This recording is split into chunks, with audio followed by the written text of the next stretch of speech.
Glórias a Deus. Vamos à nossa lição.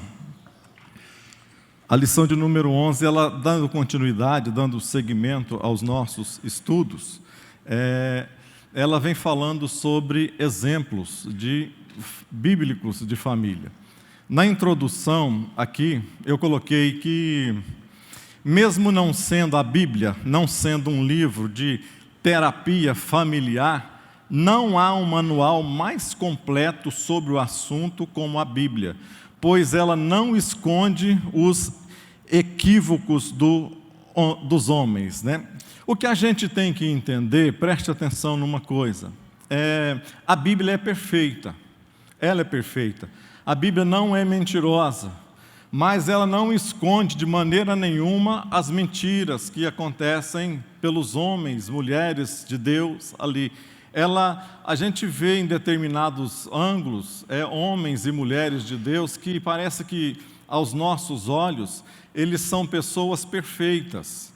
Mas se nós pudéssemos adentrar dentro das casas, dentro dos lares, estar junto dessas pessoas, nós iríamos notar que elas não são ou não foram muito diferentes de cada um de nós. Homens como, a gente pode notar que homens como, Abraão, Isaac, Jacó, Jó, Ló, esses homens foram homens assim, quase perfeitos, mas não tem ninguém perfeito, não existe pessoas perfeitas, a não ser o único que veio, que é Jesus.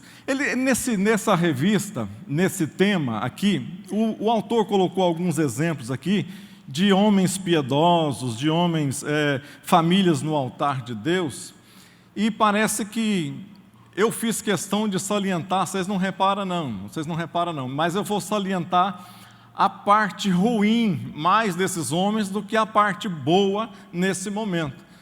E às vezes eu vou estar falando mal desses irmãos, desses nobres irmãos, pastor, mas falar mal de gente que já morreu é tão feio, mas eu vou estar falando mal, às vezes, desses amados irmãos aqui, para a gente aprender um pouco do que eles puderam passar com os seus ensinamentos.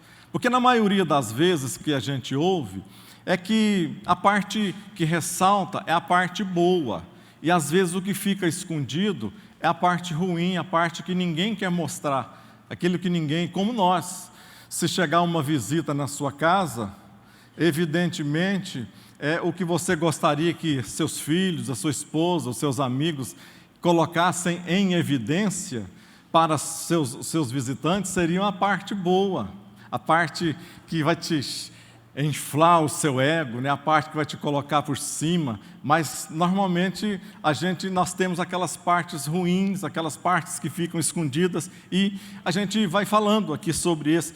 Vamos estar falando, não de todas aqui, mas vamos estar falando de algumas pessoas, de Adão, o que Adão fez, Noé, o que Noé fez, Jacó, o que Jacó fez para conseguir, um homem que ele de uma maneira insólita conseguiu a sua herança, a sua primogenitura. Vamos estar falando aqui de Sansão, um homem, não vamos estar falando assim, citando aqui, Sansão, um homem que teve aquilo que foi escolhido por Deus com uma missão tão nobre e às vezes fracassou em algumas áreas. Vamos estar vendo aqui sobre, a vida de Paulo. Se nós formos olhar a vida de Paulo, vamos ver que Paulo também era um homem que ele, para você ter uma ideia, para você olhar, Paulo num dos momentos especiais de separação da igreja para fazer missões, para fazer missões, Paulo foi separado, fez a primeira viagem missionária, depois na segunda viagem missionária, quando ele foi para fazer, ele rejeitou o sobrinho de Barnabé, o João Marcos, que muitos têm como escritor do livro de Marcos aqui. Então ele rejeitou esse sobrinho, teve uma briga terrível, porque Paulo não aceitou que o erro de Joaquim Marcos, lá de João Marcos, ele não aceitou aquilo, não perdoou aquele rapaz, ficou uma ferida no coração de Paulo, e eles ficaram brigados por muito tempo, sem olhar um para o outro. Ou seja, o que a gente quer mostrar é que todos nós somos falhos. Então, eu não posso olhar para você ver os seus erros e simplesmente eu sacar os seus erros e colocar isso em evidência num telão, sem pensar que Deus fez coisas grandiosas na sua vida e que continua a fazer essas coisas grandiosas e que no final as pessoas não mais lembrarão simplesmente dos seus erros, mas as pessoas estarão lembrando do que você é agora e que você tem feito agora e a diferença que você tem feito, aonde você tem passado. Então é isso que nós queremos ressaltar aqui nesses estudos aqui. Vamos mais um pouco. Família, um poderoso rebanho. A maioria de nós, olha só, a maioria de nós tem um rebanho para cuidar. Comece cuidando da sua família, do seu cônjuge, dos seus filhos. Eles são suas ovelhas mais preciosas, que mais necessitam do seu cuidado, de atenção e do seu amor. Não esquece de uma coisa, a sua família é a sua primeira igreja. É a coisa mais importante que Deus colocou para você cuidar. Você tem coisas muitíssimas importantes, eu sei que com os nossos afazeres, no nosso dia a dia, nós temos muita coisa a ser feito. Mas a coisa mais importante que Deus te deu, não são as coisas que estão ao seu redor, são as coisas que estão dentro da sua casa, dentro do seu lar. Você não tem simplesmente uma casa, uma estrutura física, uma estrutura de tijolos. Deus não te deu isso, independente se você mora em um dos condomínios mais bonitos aqui de Goiânia, ou se você mora nos setores mais afastados de Goiânia, mas significa que a casa é diferente, essa estrutura física é diferente daquilo que Deus quer completar na nossa vida. Deus quer que a gente tenha um lar, e um lar onde possa gerar e fluir ali dentro pessoas que possam sair, não só para dentro das igrejas, mas pessoas que possam fazer a diferença e sair dali, porque é como se fosse um laboratório onde nós somos as pessoas principais que pode estar dando direcionamento dentro da nossa casa. E nesses direcionamentos, você pode estar direcionando para um lado ruim ou direcionando para um lado bom, vai depender de você. Ah, pastor, mas eu não tenho nenhum rebanho, eu não tenho pessoa nenhuma, eu não sou casado, eu não tenho família assim para mim cuidar. Mas você tem amigos, você tem pessoas próximas, você tem parentes perto de você, que pode ser que você possa estar pastoreando estas pessoas, está fazendo desses grupos de nicho de pessoas, está fazendo aquilo uma espécie de grupo familiar, onde você possa estar ali mantendo, nutrindo essas pessoas, fazendo com que essas pessoas abram seus olhos espirituais, conduzindo, ombrando, mesmo no dia a dia. Nós precisamos, irmãos, de alguém que esteja ombrando conosco. Sozinho é muito difícil de caminhar. Sozinho não é fácil você caminhar nesse mundo selvagem que nós vivemos hoje, de tantas imperfeições, e que nós também somos imperfeitos. Então nós precisamos de alguém mais forte do que nós, se possível. Nunca você vai se unir a alguém para caminhar com alguém que é mais fraco do que você, de maneira alguma. Você vai estar sempre junto, unindo. Se você está frágil, fragilizado, você vai estar ombrando com alguém que é mais forte do que você. Não olhe para baixo, mas olhe para cima. Para cima, alguém que vai estar podendo lhe estender a sua mão, alguém que vai poder direcionar você, alguém que vai te poder orientar, principalmente alguém que vai estar podendo falar verdades para você. Ninguém de nós precisa de ouvir coisas, bajulações da nossa vida. O que nós precisamos é que alguém nos fale a verdade, alguém que diga para nós o que nós precisamos mudar na nossa vida. É isso que nós precisamos e é o que Deus quer fazer no seio da nossa casa, da nossa família. Que nós não possamos ficar passando a mão em pessoa alguma, mas com amor, com alegria, com dedicação e com muita unção de Deus, a gente possa estar descrevendo uma verdade, e uma verdade que possa fazer uma escolha, e uma escolha possa fazer com que um futuro de uma pessoa possa ser melhorado. Quantos estão me entendendo? Diga amém. Tem um pensamento que eu achei interessante, que eu gosto dele, um pensamento escrito por Sócrates, que ele diz que o caminho mais grandioso para viver com honra nesse mundo é sermos a pessoa que fingimos ser. O caminho mais glorioso e grandioso para se viver nesse mundo é nós sermos a pessoa que nós fingimos ser. Não é verdade? Você já reparou que você nunca finge ser uma pessoa pior do que você é? Você nunca diante das pessoas vai fingir coisas mais ruins do que você sabe que você é. Normalmente, diante de pessoas, nós vamos fingir que nós somos, assim, pelo menos um nível acima, melhores do que elas pensam que nós já somos. Nós queremos estar sempre um pouquinho além. Ou seja, esse pensamento socrático aqui está dizendo, olha, vamos viver a vida sem máscara, ou pelo menos viver uma vida temperada, uma vida sem que a gente possa mostrar para as pessoas aquilo que realmente nós estamos vivendo. É isso que ele está passando. Então, nós como centro familiar, Deus te levantou como sacerdote. Sabe de uma coisa? Sacerdote, Deus te levantou como uma atalaia. Atalaia é aquela pessoa que brada, aquela pessoa que grita, aquela pessoa que anuncia, aquela pessoa que está nos lugares de luta, essa pessoa está pronta para visualizar o inimigo, aquela que tem os olhos fixos e voltados sempre, nunca ela está dormindo, mas os seus olhos estão sempre em constante, ele está atento em todas as coisas, para estar dando direção, é hora de fugir, é hora de lutar, é hora de correr, é hora de montar estratégia.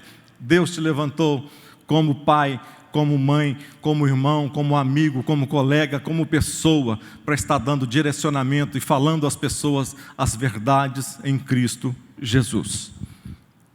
Servir a Deus, eu coloquei aqui, que servir a Deus independe do ambiente onde nós estamos.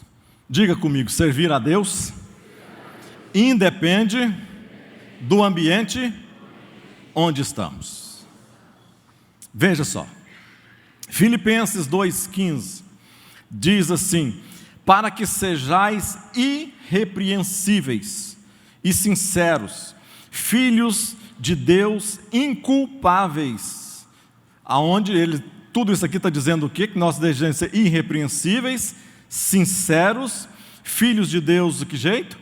Inculpáveis. Olha onde nós estamos inseridos, no meio de uma geração corrompida e perversa, entre a qual resplandeceis como astros do mundo.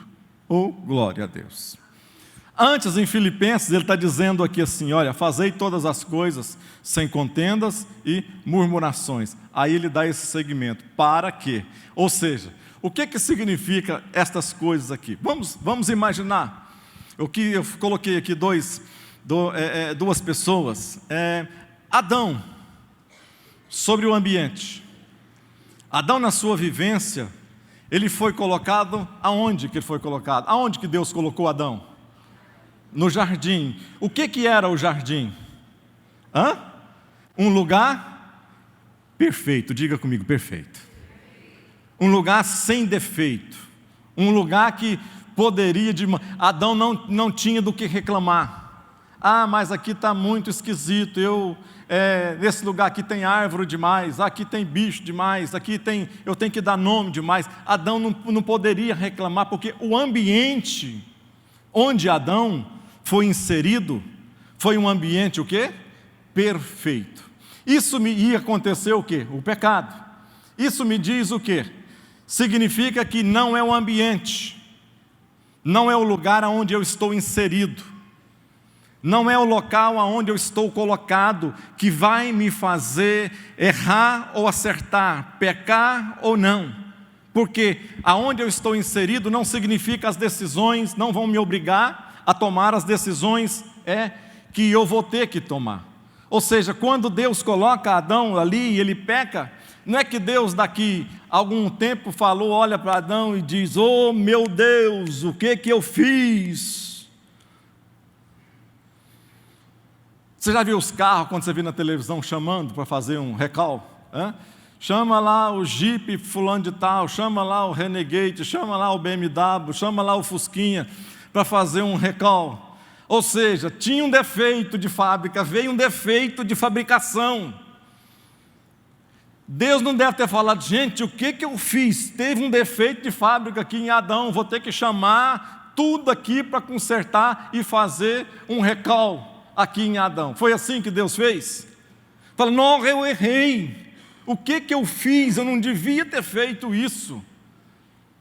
Será que Deus fez assim? Será que Deus foi pego de surpresa? De maneira alguma. Deus já tinha preparado todas as coisas, principalmente, Ele prepara a Jesus para estar fazendo essa perfeição e mudando toda a história dos homens imperfeitos. Amém? Nós podemos ser perfeitos em algumas áreas da nossa vida, mas em outras áreas, irmãos, só o sangue de Jesus Cristo. Tem gente que você olha para ele assim e fala, meu Deus, eu queria ter uma vida assim, por que Deus não me fez assim? Por que será que Deus me fez desse tipo e não fez eu igual esse irmão ou essa irmã? Será por que Deus fez isso comigo? Preste atenção numa coisa. Cada um de nós, não importa o tipo de dificuldades que nós temos, não importa a área, Deus não nos fez exatamente iguais, mas alguma ou outra área da nossa vida é mais fragilizada. Alguma ou outra área da nossa vida, se você for batendo assim, você vai ver aonde que é mais fraco. Aonde que o inimigo às vezes tem mais entrada, aonde que ele vai estar conseguindo entrar na nossa vida. Ele não fez pessoas perfeitas, de maneira alguma. Essa perfeição só veio através de Jesus Cristo. Somente através dele que nós hoje conseguimos. A gente pode olhar para Jesus como modelo, tentar seguir. Será que eu vou ser como Jesus? Não. Você não vai conseguir ser, eu sei que não vai. Mas preste atenção numa coisa, se você quiser ser rico, você vai espelhar em quem? Se você quiser ser rico, você vai espelhar em quem?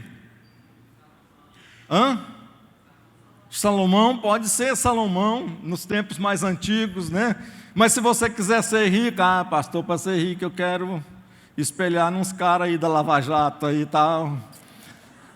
É mais depressa, negócio aí, 2 anos, a gente fica rico 1 ano. Tem uns aí até com 6 meses, está ficando rico, milionário.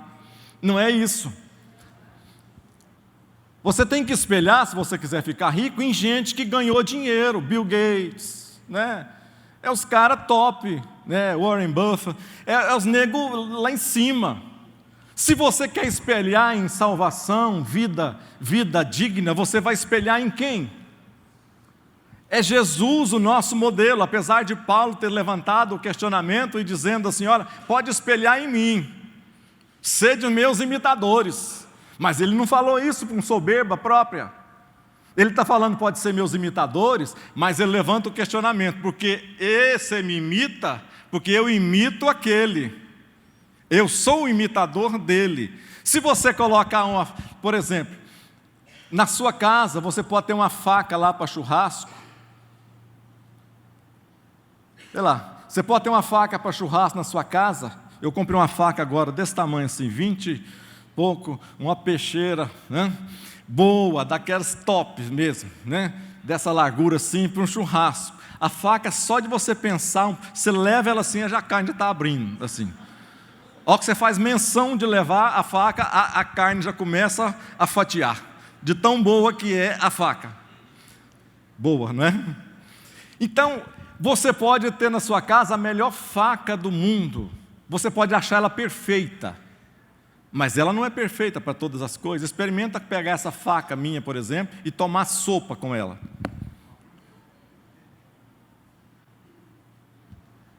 Experimenta tomar sopa. Já imaginou? Assim somos nós.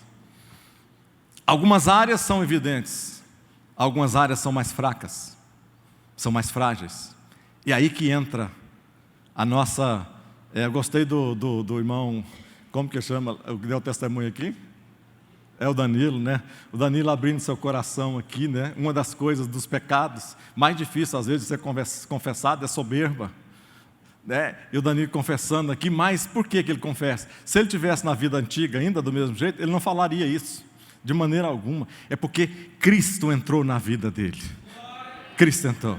Nós podemos ser uma faca boa e não conseguir tomar sopa, mas Cristo entrando na nossa vida, nós vamos ter outras qualidades que vão superabundar aquelas outras, e as pessoas não mais vão ver que eu corto quando eu vou tomar sopa com faca, mas vão ver que tem uma especialidade, às vezes, que ninguém outra pessoa teve, especialidade essa dada por Deus na nossa vida.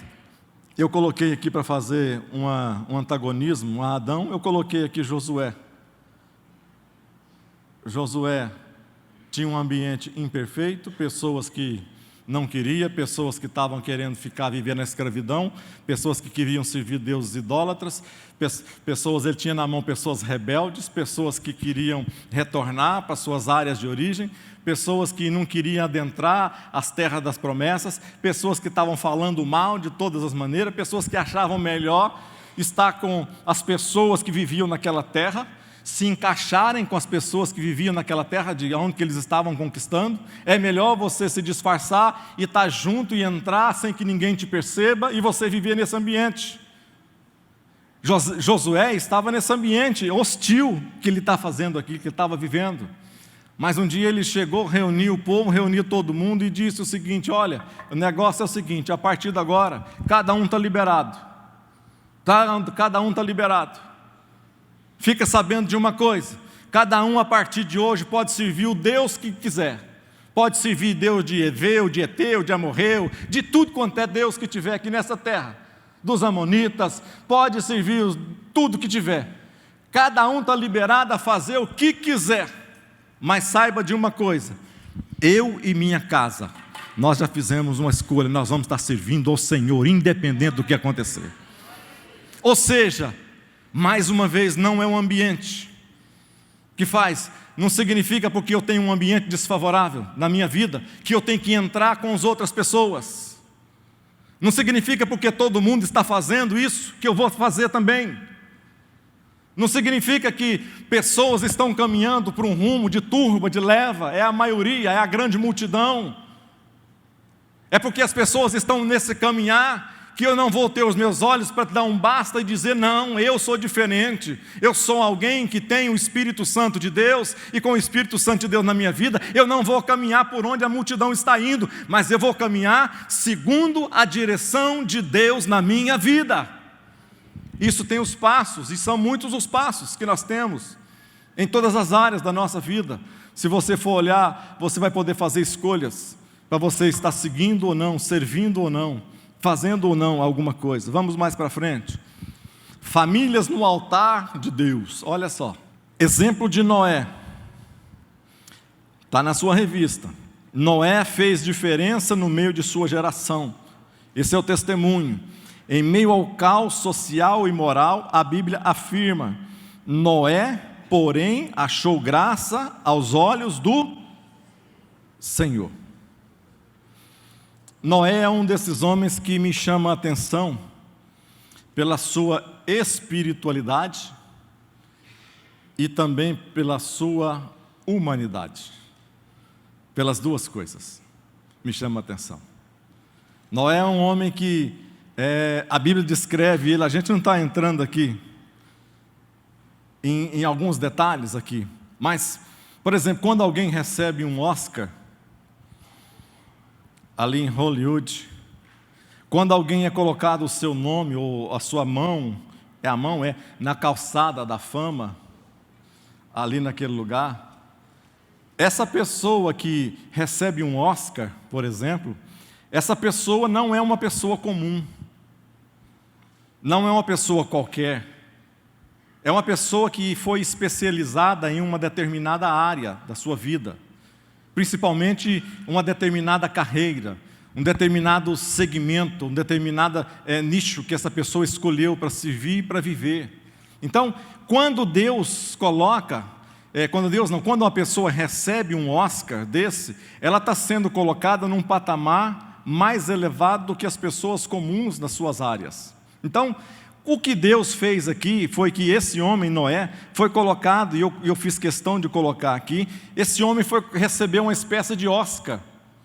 Ele foi colocado numa galeria da fé em Hebreus 11. Olha o que Hebreus escreve, olha só, para você atentar para as palavras, as pequenas palavras. Pela fé, Noé divinamente orientado acerca dos acontecimentos, olha o que ele foi orientado, acerca dos acontecimentos que ainda não podiam ser vistos. Movido por santo temor, ele construiu uma arca, a fim de salvar a sua família. Ele construiu uma arca para fazer o quê? A fim de salvar a sua família. Por intermédio da fé, ele condenou o mundo e tornou-se herdeiro da justiça que vem da fé, o exemplo dos patriarcas. Aleluia. Esse homem, Noé, teve 2 momentos na vida dele. O momento antes de ele entrar na arca, ele foi uma pessoa. E o momento que depois que ele sai da arca, ele foi uma outra pessoa. O que isso fala? A Bíblia está dizendo aqui que esse homem, antes de entrar na arca, ele construiu uma arca, e sei lá, durante mais de 100 anos, ele foi pregoeiro da justiça. Ele foi falando que Deus ia destruir o mundo para as pessoas, pregando às pessoas. Mas o que eu mais acho interessante em tudo isso, foi que exatamente esta humanidade e espiritualidade. Você já viu que antes de nós recebermos uma bênção, nós agimos de uma determinada forma. Às vezes nós somos totalmente espirituais. Às vezes nós oramos, jejuamos, buscamos, lemos a palavra, fazemos campanha, fazemos de tudo, porque nós temos em visão, nós temos na nossa futura visão de futuro, algo que nós vamos receber da parte de Deus. Então nós empenhamos todas as nossas forças em prol daquilo. Mas, infelizmente, a maioria de nós, não todos, a partir do momento em que recebe aquilo que busca, a quem recebe aquilo que está almejando, quando a bênção chega, quando a promessa é executa, é concretizada, as pessoas mudam todas as coisas, muda a forma de agir, a forma de pensar, muda tudo. Com Noé não foi diferente, não foi diferente. Noé, antes de entrar na arca, era um homem que lutou, um homem que fez todas as coisas e fez coisas boas. Tanto é, e que me chama a atenção também, é que se você for olhar, não eram muitas pessoas naquela época de Noé, não era milhões de pessoas, não eram milhares de pessoas, poderia ser até alguns milhares de pessoas, mas eram poucas pessoas que existiam naquela época. Eu sei que uma coisa, Noé pregou para aquela geração, mas o que me chama a atenção não é isso. Na hora que se fechou a arca, e o dilúvio veio, dentro daquela arca estava toda a sua família, toda a sua família. Ou seja, o objetivo foi alcançado. O objetivo que ele tinha inicialmente, poderiam entrar outras pessoas, a porta não estava aberta? Sim, a porta estava aberta. Ele não pregou? Pregou. As pessoas, inclusive os seus genros, entraram, as suas filhas, ou as suas noras, entraram os seus filhos e a sua... Deixa eu pensar e repensar de novo aqui, né? Noé entrou, sua esposa entrou, seus 3 filhos entraram e suas 3 noras entraram. Até aí tudo bem, mas foi Noé descer da arca e começa as coisas a acontecer diferente. Foi Noé descer da arca depois da bênção recebida, sei lá quantos anos depois. Começam a nascer os filhos dos seus filhos, começam a nascer os seus netos, começam a nascer as suas gerações, começam a nascer a sua posteridade. E quando Noé, a Bíblia aí, ela não cita o tempo exato, mas ela diz que Noé planta uma vinha. E Noé achou que aquele negócio era bom demais. E Noé começa a se embebedar, começa a se embriagar, começa a mudar as suas atitudes, começa já a não se preocupar mais com a sua família, começa a deixar em segundo plano a sua família, aquilo que era prioritário para ele, até ele receber a bênção na sua casa. E o que acontece? Ela descreve alguns pontos, preste atenção. Ela descreve que Noé bebeu e embriagou, e isso não foi uma vez, não foi outra. Noé se embriagou. Nessa embriaguez, um pecado chama outro pecado. Nessa embriaguez ele fica, olha o que o cara ficou. O cara achou que estava numa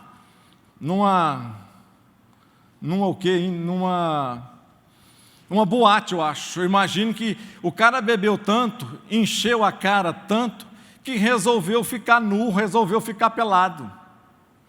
Arrancou, aqui é tudo legal. E tirou a roupa e ficou pelado. E a Bíblia descreve que os seus filhos entraram e viram o posicionamento do seu pai, daquele jeito. Um dos seus filhos, Cã, a Bíblia diz que ele viu a nudez do seu pai e foi e contou para os seus outros irmãos. Eu não vou entrar em detalhes aqui sobre essa nudez do seu pai. É mais para a escola teológica ali do pastor Cícero. Mas um desses homens ali, chamado Cã, ele vê a nudez do seu pai e vai e descreve para os seus irmãos. Os seus irmãos vêm ali e de uma maneira honrosa, eles cobrem a nudez do seu pai. Mas o filho mais novo, o Cã, ele zomba, e zomba junto com seu filho também, chamado Canaã. Então, Cã vê a nudez do pai, de alguma maneira, e zomba com seus irmãos e zomba com seu filho. E Noé fica sabendo daquilo. Depois que Noé fica sabendo daquilo, a ressaca, acorda da ressaca, fica sabendo do acontecido, fica sabendo de toda a história que aconteceu, o que ele faz?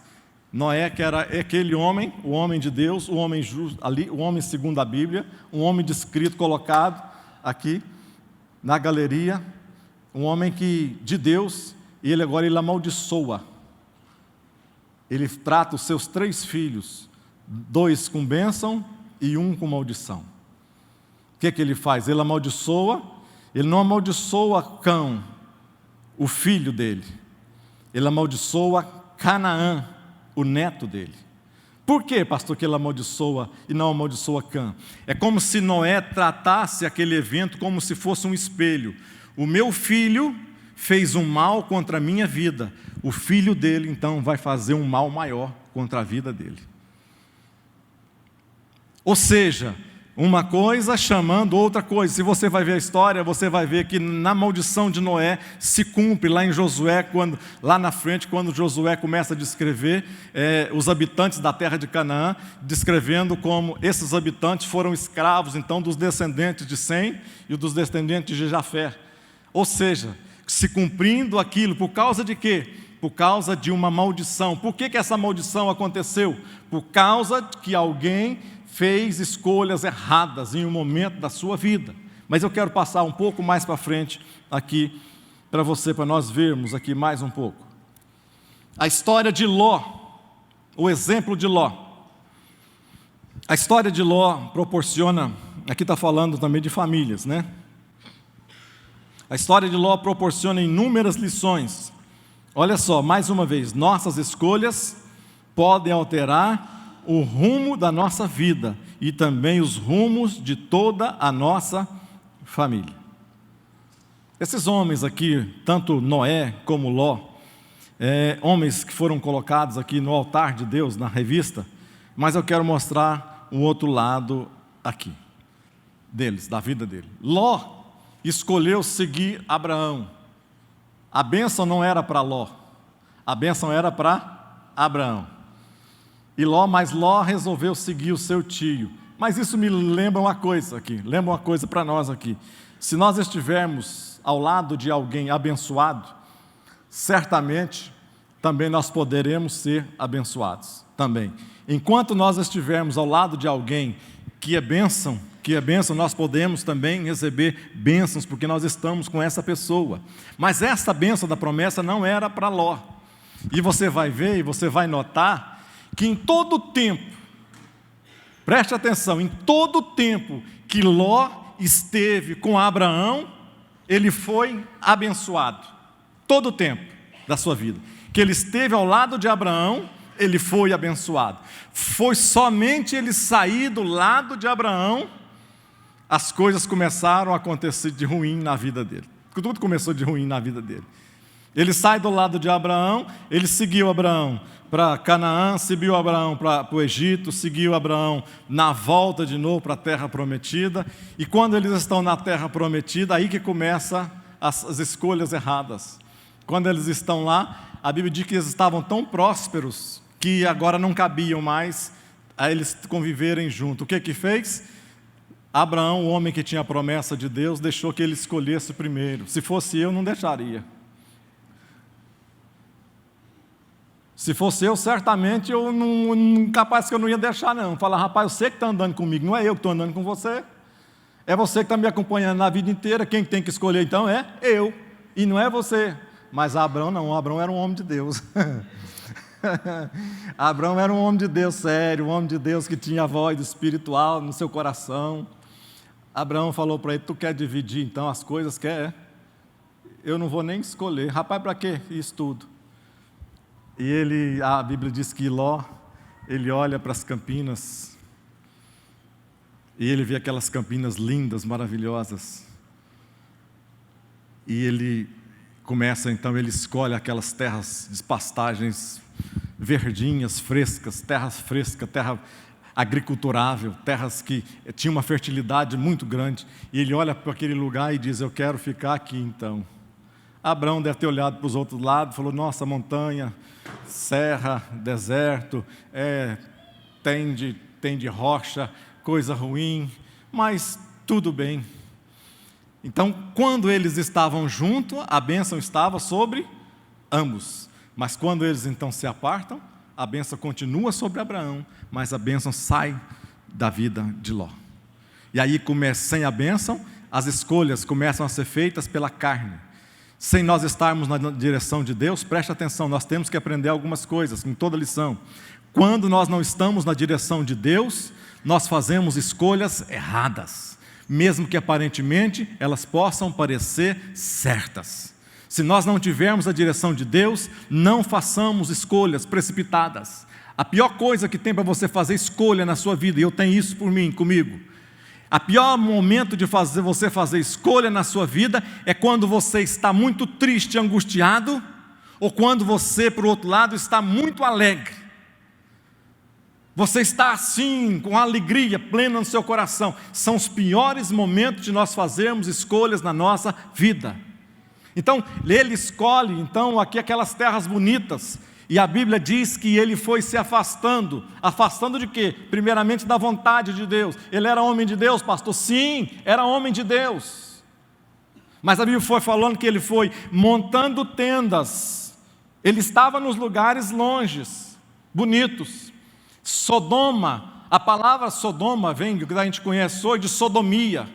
É de onde que a gente conhece a palavra sodomia, práticas sexuais ilícitas. Então, ele foi se aproximando da cidade de Sodoma. A cidade de Sodoma estava aqui, ele estava aqui. Ele estava distante, ele sabia o que acontecia lá, naquele lugar. Mas a Bíblia vai descrevendo que ele foi montando tendas e se aproximando cada vez mais. E quando a gente vai ver Ló. Eu preguei uns 15 minutos querendo falar de Ló, comecei a falar de Jó, só citava o nome errado, é Jó, pastor, não é Ló não, rapaz, é Ló, que eu estava querendo falar. Então Ló foi se aproximando cada vez mais daquela cidade, até ela descrever que ele estava sentado à porta. Quem sentava à porta da cidade eram os maiorais, eram os juízes, eram as pessoas que tinham autoridade. Ou seja, ele foi entrando tanto no ambiente daquela cidade, que ele se tornou uma das pessoas daquela cidade tão fortes e tão grande, que ele já era juiz sobre eles. Preste atenção numa coisa. Ló, quando sai da presença de Abraão, a primeira coisa que acontece, ele é sequestrado. Ele é sequestrado, Abraão vai ter que ir lá e resolver o problema dele. Vai lá atrás, toma de novo o que era de Ló, luta com os inimigos por Ló, batalha, junta mais de 300, batalha por Ló, traz Ló com a família, com os empregados, com os bens, com tudo de volta e coloca ele novamente na cidade. Mas Ló não se converteu totalmente, preste atenção. Abraão, quando foi lutar com Deus, por que eu sei disso? História, pastor. Mas preste atenção, história tem coisas para a gente tirar para a nossa vida. Abraão, quando luta por Deus pela destruição de Sodoma, Abraão deve ter pensado, eu vou lutar por Deus porque tem uma causa justa. Deus falou, eu vou destruir Sodoma. Abraão chega para Deus e diz assim, Senhor, olha só, se porventura, naquela cidade, existirem 50 pessoas justas, vamos imaginar uma cidade aí com 20 mil pessoas, 10 mil pessoas. Senhor, se naquela cidade existirem 50, qual que é o meu pensamento? Bom, se tem um crente dentro de um ambiente totalmente que não é crente, no mínimo ele tem que fazer diferença, ser sal e luz onde ele estiver. Se você estiver dentro da faculdade, se você estiver dentro do trabalho, se você for um patrão, se você for alguém que estiver perto, pessoas de sua convivência, no mínimo, a sua vida tem que influenciar estas vidas que estão próximas de você. Por que Abraão luta com Deus? Eu não sei se você já pensou nisso. Abraão falou, Senhor, se tiver 50, o Senhor não larga de destruir? Deus falou, claro, não destruo não. Ele falou assim, eu vou funilar mais um pouco. E se tiver 40 só? Ele falou, não destruo. Senhor, não é querendo ser chato não, mas e se tiver 30? Deus, 30? Não destruo não. Senhor, uma perguntinha. E se porventura tiver 20 lá? O Senhor destrói a cidade? Não. Ele falou, já que Deus está assim mesmo, eu vou fazer mais uma pergunta.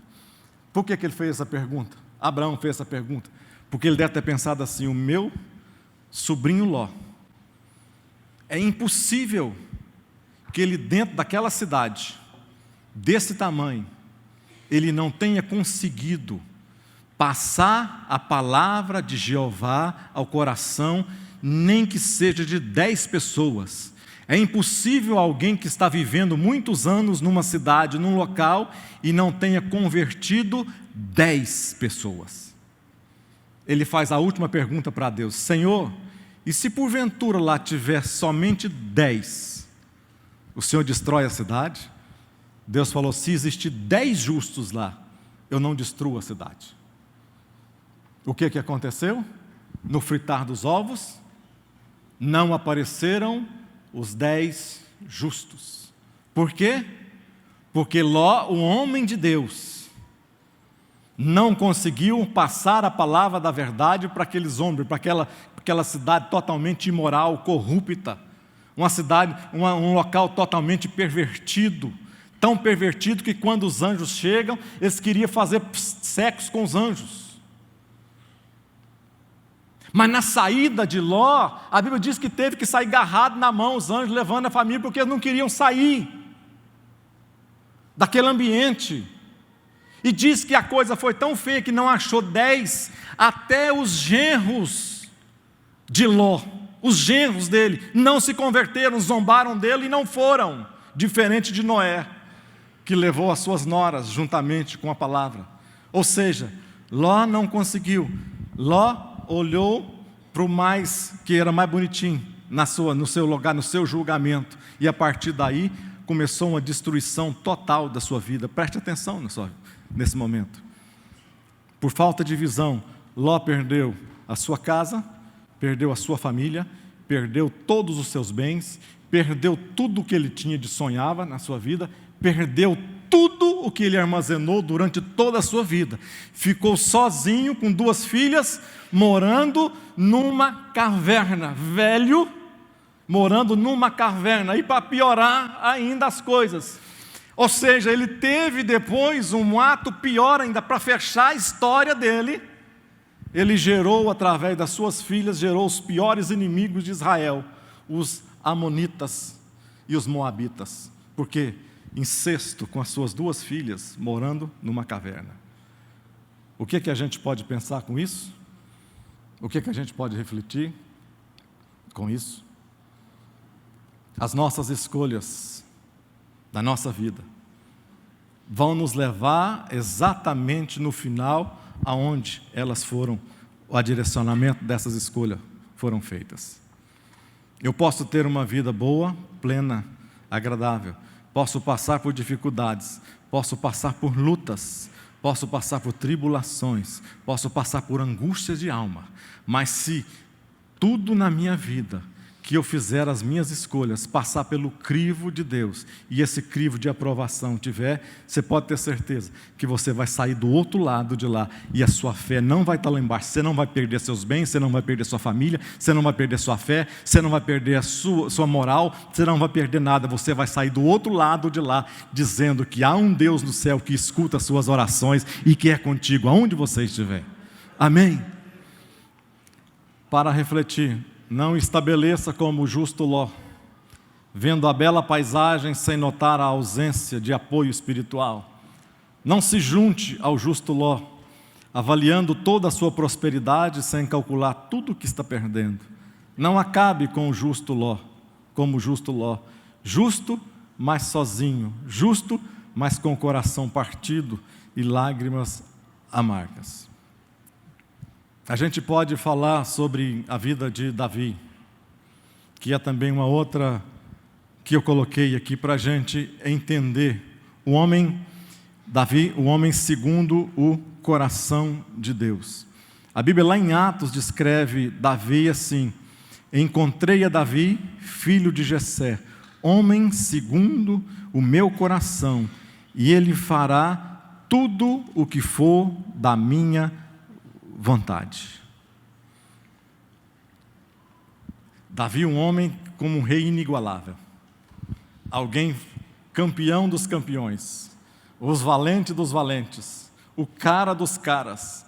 Mas quando a gente afina mais essa relação, quando a gente adentra mais um pouco o palácio, quando a gente começa a adentrar mais a convivência com Davi dentro da casa, juntamente com ele, morando com ele mais um tempo, a gente começa a notar que Davi é um homem de Deus, segundo o coração de Deus, mas era um homem também que precisava da graça, do amparo e do amor de Deus. Davi, de uma vez só, ele faz 3 mandamentos, ele acaba com 3 mandamentos, de uma vez só, ele acabou com 3 mandamentos: não cobiçará, não adulterará e não matará. 3 mandamentos de uma tacada só que Davi fez. E o dia que o profeta chega para ele e conta aquela história do homem e do fazendeiro que tinha somente uma ovelhinha, e que o fazendeirão grande, o vizinho, fez uma grande festa, o fazendeiro tinha milhares de cabeças de ovelha, de vaca, fez uma festa, e que aquele fazendeiro pequenininho, um chacareiro lá, só tinha uma ovelhinha. O profeta chega diante de Davi, eu acho tremendo demais, eu acho lindo. E o profeta chega diante de Davi e conta essa história.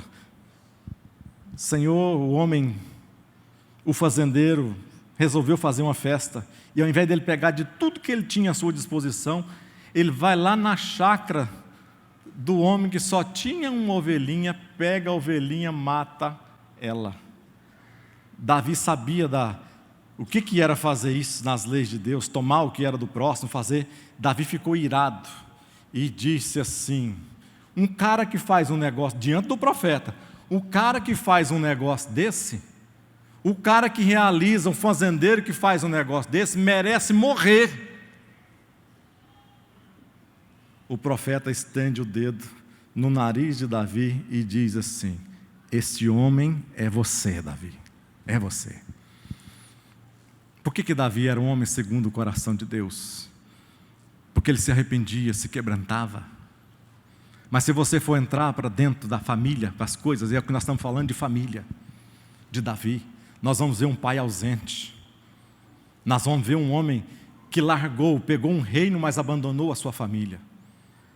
Por causa desse ato que Davi fez, que quebrar esses 3 mandamentos de uma vez só, Deus falou assim para ele: olha, a partir de agora a espada não vai sair mais da sua casa. Tudo que você fez escondido, você tomando as mulheres do seu próximo escondido, os seus filhos vão tomar de você e vão fazer isso à vista, no sol, de todas as coisas. Preste atenção numa coisa. Aminon, o seu filho, o que acontece? As tragédias familiares que começam a partir daí. Aminon, filho de Davi, estupra a sua irmã, a sua meia-irmã Tamar. Faz um estupro ali naquele momento com a sua meia-irmã. Começa ali desencadear algo terrível na família de Davi. Estupra a irmã, o outro irmão, Absalão, fica sabendo do estupro da irmã. Coloca um ódio tão grande no seu coração que ele maquina durante 3 anos encontrar uma maneira de matar o irmão, até que ele faz isso, arma um ardil e um dia mata o seu irmão Absalão. É morto o seu irmão Absalão. A partir daí a tragédia não para. A Bíblia diz que um filho dele, eu acho que Adonias, naquela profecia lá de trás, ele pegou as concubinas de Davi e tinha relacionamento sexual dela em cima do palácio, onde todas as pessoas viam. Ele pegando as mulheres do seu pai, as concubinas, e tendo um relacionamento sexual com ele. Esse Adonias tenta tirar o reino de Davi, faz lá uma rebelião para tomar o reino de Davi. O outro filho dele também tenta tirar o reino dele. Davi, na sua velhice, ele arruma um jeito e coloca Salomão na frente, ali. O que Salomão faz? A primeira coisa que Salomão faz: mata o seu irmão Adonias, para que Adonias não pudesse estar ter nada no seu reino. Salomão manda matar Adonias, para que ele pudesse ficar sozinho no seu reino. Salomão segue o seu pai? Sim, seguiu o seu pai.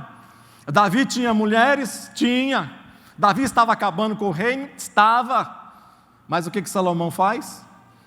Salomão também pega, a Bíblia diz que 700 mulheres, 700 concubinas, 300 mulheres. Imagina vocês, Salomão construindo casa para cada uma dessas mulheres. Construindo casas. Ele diz que uma das casas construída para sua amada durou mais tempo do que a construção do templo. Para você ter uma ideia do dinheiro gasto, o que foi acontecendo? Dinheiro, imposto, teve que aumentar imposto sobre imposto, imposto sobre imposto, até que o povo não aguenta mais. Até que o povo começa a dizer que não aguentava mais, e começa rebeliões, divisão do reino e todas as coisas. Por causa de quê? Por causa de uma escolha errada da parte de um homem de Deus. Preste atenção numa coisa, vamos ficar de pé. A maioria desses homens, você vai olhar a vida de Eli, que tem, você vai olhar a vida de Samuel, que tem, você vai olhar a vida desses homens de Deus que tiveram aí, homens tremendamente usados por Deus, mas você vai ver que a sua família ficou relegada ao segundo plano. A maioria desses homens cuidou de muitas pessoas, a maioria desses homens cuidou de grandes multidões, mas eles se esqueceram do meio mais precioso que tinha, que era a sua casa, cuidar e zelar da sua família. Deus não vai estar cobrando lá na nossa vida, não importa o tamanho de gente que você está cuidando, o tamanho de pessoas, o tamanho do grupo que você pode estar cuidando ou que ainda irá cuidar. Deus não vai te cobrar isso, mas Deus um dia vai cobrar o que nós fizemos com a nossa família, o que nós fizemos com a nossa casa. Isso Ele vai cobrar. Esses homens conseguiram fazer, mas eles não conseguiram fazer dos seus filhos discípulos. Nenhum desses homens que eu citei aqui conseguiu fazer dos seus filhos discípulos. Priorize na sua vida, priorize na sua casa, fazer dos seus filhos seguidores seus. Pessoas que te sigam, pessoas que ouvem a sua voz, pessoas que, como ovelha dentro da sua casa, você é o pastor dessas ovelhas, e essas ovelhas conseguem ouvir a sua voz, aonde você estiver. Quantos estavam entendendo? Feche os seus olhos. Amado Deus, nós te louvamos nesta manhã pela tua palavra. A tua palavra é vida, a tua palavra é eficaz, a tua palavra, meu Deus, flui em nós, a tua palavra traz ensinamentos, a tua palavra, meu Deus, não mente, a tua palavra mostra as coisas boas, mas a tua palavra mostra as coisas ruins também. Ó, meu Pai, nos ensina a aprender. Meu Deus, tem algumas maneiras de nós aprendermos com a própria vivência, aprender com a vivência dos outros, ó Pai, aprender com os erros das pessoas, aprender com os nossos próprios erros, aprender até mesmo lendo de alguma maneira, ó Pai, mas que possamos aprender, Pai, olhando os erros desses irmãos, dessas irmãs, e que a gente não possa repeti-los, e que a gente não possa passar isso para frente para os nossos. Deus, nós temos nas nossas mãos um bem precioso, nós temos nas nossas mãos a maior igreja que nós podemos ter na face da terra. Deus, nós temos a nossa família, nós temos um zelo, Pai, para que essa família nos ajude, Senhor, a estarmos juntos, nos ajude a influenciar esta família. Se nós não tivermos nem mesmo uma família, Deus nos ajude a influenciar os nossos amigos, nos ajuda a influenciar os nossos colegas de trabalho, nos ajuda a influenciar os nossos familiares, aqueles que estão mais distantes, os nossos primos, os nossos tios,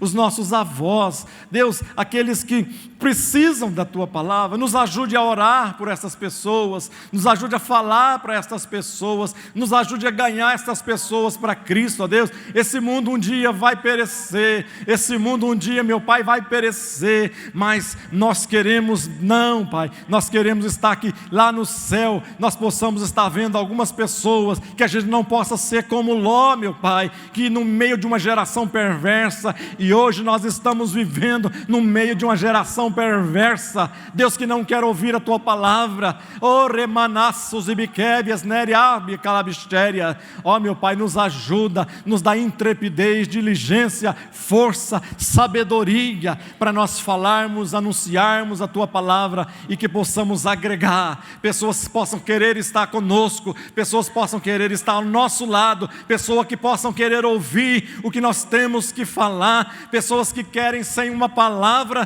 que nós possamos falar. Essas mesmas pessoas querem ser como nós, porque elas estarão olhando para aquilo que nós estamos fazendo, ó meu Pai. Abençoa, meu Pai, aqui a tua igreja nesta manhã, e obrigado pela tua palavra, no nome de Jesus Cristo. Amém. Amém.